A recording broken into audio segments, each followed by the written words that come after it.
কথা বললে আপনারা কষ্ট পাবেন, বদ হজম হওয়ার সম্ভাবনা আছে, এই জন্য কিছু কথা বলবো। আশা করি বিষয়টা বুঝতে পেরেছেন, ক্লিয়ার হয়েছে? তো আল্লাহ তাআলা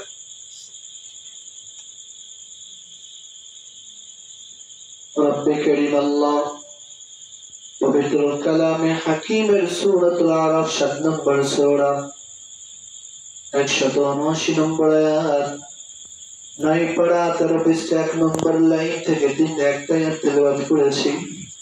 আল্লাহ তাআলা বলে ওয়ালাকাদ যারানা লিজাহান্নাম কাসীরা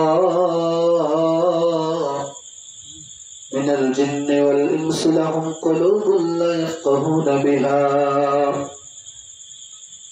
রব্বে কারীম আল্লাহ দুনিয়ার সকল মানুষকে জানিয়ে দেওয়ার জন্য বলে, পৃথিবীর মানুষ এবং জিনেরা শুনে রাখো, আমি অনেক জিন এবং মানুষকে বানাইছি, আমাদেরকে বানাইছে কে?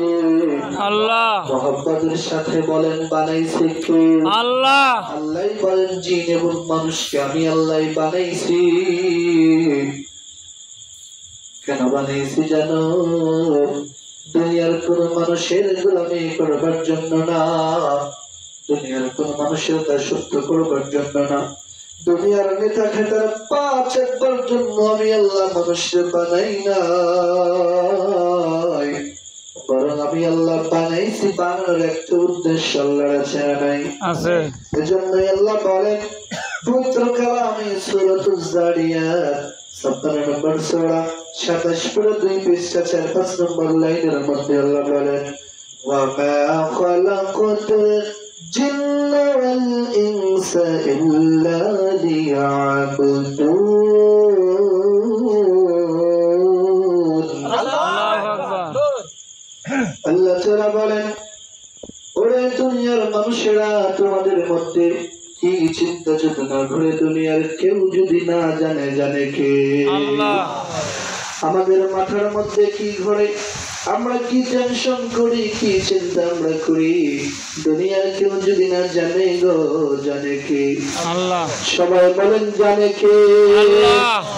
আল্লাহ যেহেতু জানে, বান্দার মনের মধ্যে এই প্রশ্ন কিন্তু আসতেই পারে, আমার আল্লাহ আমারে কেন বানাইলো?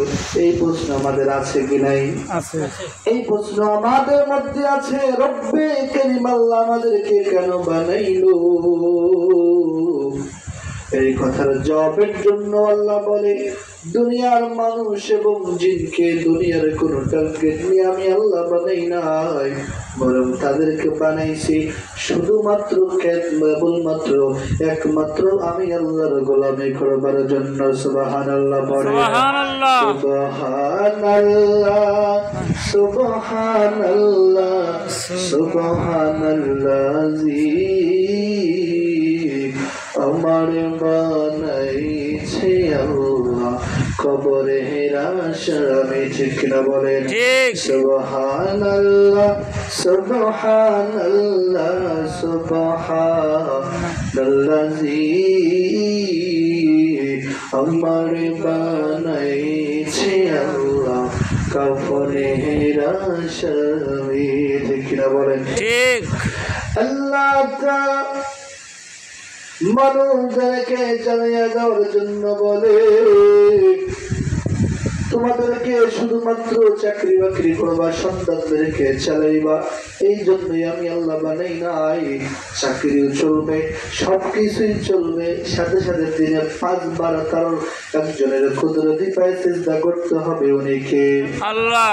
কিন্তু এখন যদি হারিকেন লাগে খোঁজা যায়, শতকরা ৯৫% মানুষ ৫ ওয়াক্ত নামাজ পড়ে না, আছে না নাই? কথা বলেন আছে না নাই? আরে দুনিয়ার সবকিছুই বুঝলাম, দুনিয়া আমারে বুঝানো লাগে না। মাসে সপ্তাহে ১,০০০ টাকা দিলে ২০ টাকা হাদিয়া আসে, ২০ টাকার জায়গা ১৫ টাকা যদি দেয়, গ্রামের সবচাইতে মূর্খ মানুষের মাথা গরম হয়ে যায়, আছে না নাই? আপনারা কি বুঝতেছেন? হাজি গ্রামের সবচাইতে মূর্খ মানুষটাকেও যদি 1000-এর পরিবর্তে 20 টাকা লাভের হাবে হাতিয়ার পরিবর্তে 15 টাকা দেয়। ওই মুরব্বী আঙ্গুলের কর গুইনা গুইনা দেখেন এখনো 5 টাকা বাকি। দুনিয়ার সবকিছু বোঝে, কিন্তু প্রতিদিন মসজিদ থেকে 5 ওয়াক্ত নামাজের আজান হয়, তার কানের মধ্যে কি যায় না? যায়। তার কানের মধ্যেও যায়, কিন্তু মসজিদে হাজিরা দেয় না। সপ্তাহে একবার মসজিদে যায়, একটা 17-তে, একটা 27-এ মসজিদে যায়। ইমাম সাহেব যদি একটু কোনো কারণে কম বেশি হয়, নামাজের পরে কমিটির কাছে বিচারে যায়। এমন খাটাস মার্কা মুসল্লি আছে না নাই? এই খাটাস মার্কা মুসল্লিদেরকে চিনতে হবে। এরা সমাজের সবচেয়ে বড় শত্রু, এরা হলো সমাজের বড় কি। এদেরকে চিহ্নিত করতে হবে। এদের কারণে হাজারো রকমের মানুষ, হাজারো ইমাম সাহেবেরা অশান্তির মধ্যে থাকে, মেম্বার থেকে হক কথা বলতে পারে না। আছে না নাই? আছে। আমি যেহেতু মেম্বারে কথা বলে, আমি যেহেতু ইমাম সাহেবও ছিলাম, আমি খতিব সাহেবও ছিলাম, হাজারো পাবলিক ফাংশনে কথা বলি। পাবলিকের অবস্থা ভালো করে আমার জানা আছে।